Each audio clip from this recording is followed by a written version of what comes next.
So to illustrate our point about actual versus volume weight, we're going to have a look at an airway bill that we've seen previously. And again, it's a ticket, if we want to use that analogy, from our shipper in the upper left-hand corner, Cromwell Sterling, to Sturbridge Importers. We've seen this example. So we know it's going from London Heathrow to Boston's Logan Airport. We're looking at where do these charges get reflected? Where does actual versus volume weight get reflected? So look right in the middle of that airway bill, halfway down and halfway across from left to right, and you'll see chargeable weight. That is where actual or volume weight is going to be recorded. That's what they mean by chargeable weight. Now, let's look at the nature of this cargo. Far right-hand side, right in the middle. These are pewter serving bowls, as we saw previously. So one can assume that it's heavy, it's dense cargo, maybe even the density similar to the density of ball bearings. So it is very likely, and certainly reflected in this airway bill, that the actual weight of 200 kilos is what the shipper is going to be charged. If these were ping pong balls, that volume calculation would be taken care of, and it is likely that even though the actual weight was 200 kilos, let's continue at least with that consistency here. If the actual weight of the ping pong balls was 200 kilos, that's a lot of ping pong balls, by the way, that the volume weight would probably be 20,000 kilos. So you can see the difference in the charge. If the shipper didn't realize this whole idea of actual versus volume weight, all of their budgeting, all of their calculations on transportation costs, maybe prices that they quoted to their customer overseas would be thrown off entirely. So this is a logistics consideration, but it's also a financial consideration. So actual versus volume weight, really important. Let's move on to maritime transport. Now we're going to focus mainly on our last bullet point, the containers, as we've discussed on so many occasions, container ships, but there are different types of transport.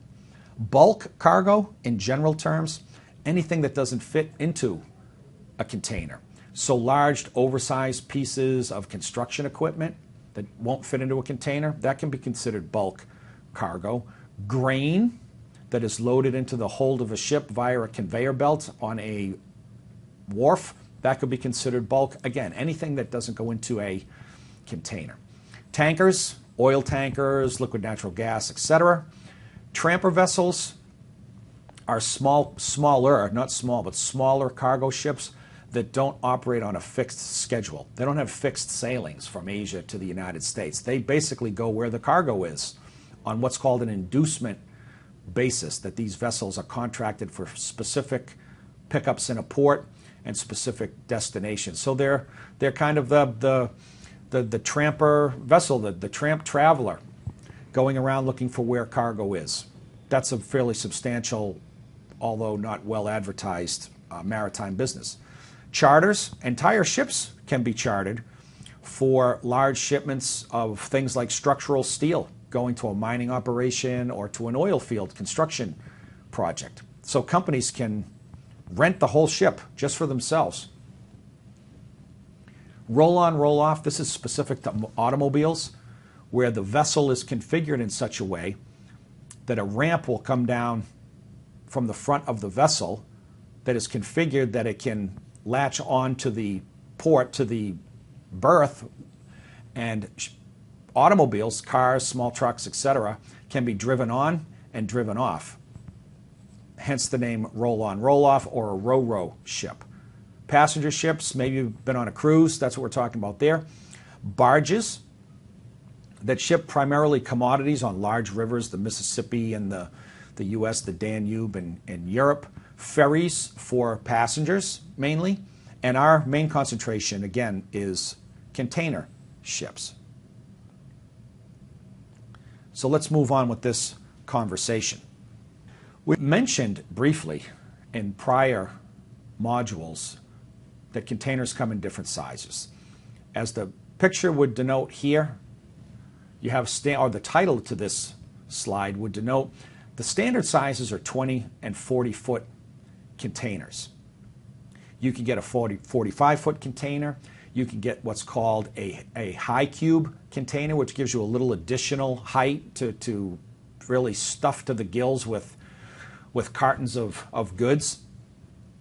But what you see on the roads, mainly in Europe and the US and all around the world for that matter, and all over the place here in Southern California, are those 20 and 40-foot containers.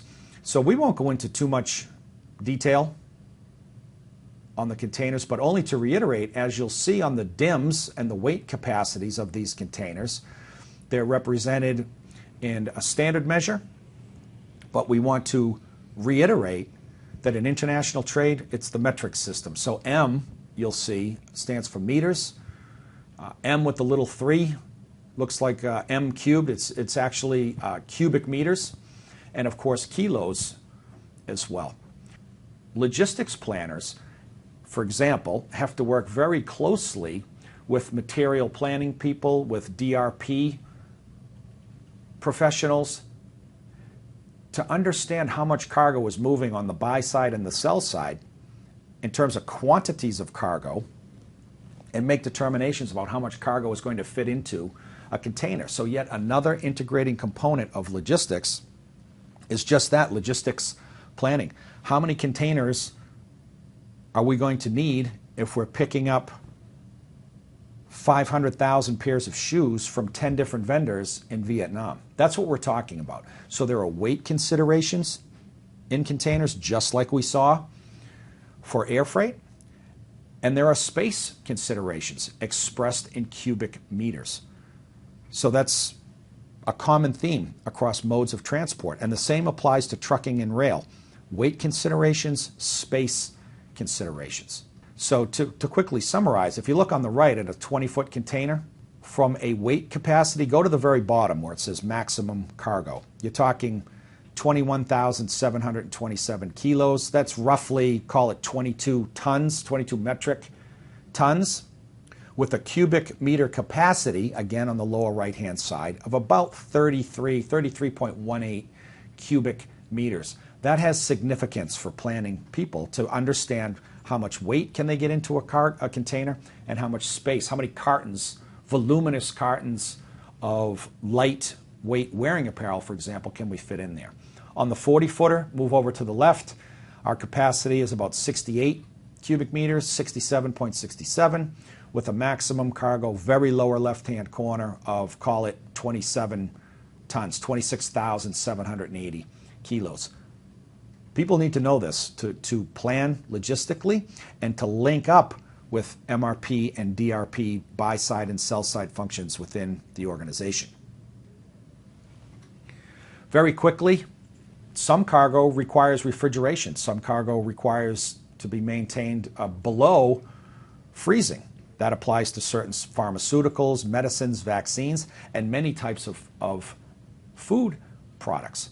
So they're called refrigerated containers, the 20 and 40 capacity, sometimes referred to as reefer containers. But in this particular picture, you can see the refrigeration unit on the front of that container. So because that reefer unit, the actual refrigeration unit, takes up a little space in the container, the weight capacity is a little lower, as is the cubic meter capacity. But just want to share some pictures of the different types of containers that are out there. Containers don't mean much unless they can be transported around, not only on a ship, but from a factory to a port, from a port to a local warehouse, sometimes referred to as drayage. Drayage is a very much exclusive to the maritime industry, only used in a maritime context, and drayage is short-haul movements of containers. So a factory that's 30 miles from the port of Shanghai will dray its containers to the port for export. If our shipment of footwear coming out of Vietnam comes into Long Beach, and there's 10 containers, and those containers are going to be emptied in Carson, California, the dray will be from Long Beach to Carson, California, a matter of 10 or so, maybe even less miles. In order to do that at origin and destination, you have to have chassis. And chassis are these metal-framed wheeled units here that we see in our photos that the containers are loaded onto, sometimes directly off of a ship, sometimes from a container storage yard at the terminal of the port. But these assets are a very important part of the overall logistics chain. And again, if you've not seen a chassis, sometimes to describe it, it's best to use pictures. But a vital part of the overall asset need across a logistics chain: trucks, chassis, containers, ships, warehouses, etc.